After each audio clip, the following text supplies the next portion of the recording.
Hello guys and welcome back to my YouTube channel.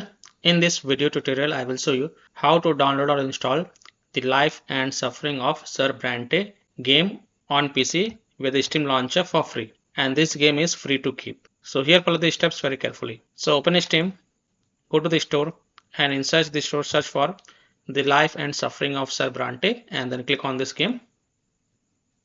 Scroll down and here you will see get the Life and Suffering of Sir Brante free to keep when you get it before 23rd July. So if you download this game before 23rd July, then you can keep this game in your account forever. So click on add to account button, click to install now, and here you can see the Life and Suffering of Sir Brante and the file size is 3.23 GB. So click on install, then go to library, and here you can see that the Life and Suffering of Sir Brante game is getting downloaded on my PC. So I hope by following these steps you can also download and install the game The Life and Suffering of Sir Brante via the Steam launcher on PC for free, and you can keep this game in your account forever when you download this game before 23rd of July 2026. So that's all for this video. If this video helped you, then please like and subscribe to my channel, share this video and hit the bell icon to get the latest updates. Thank you.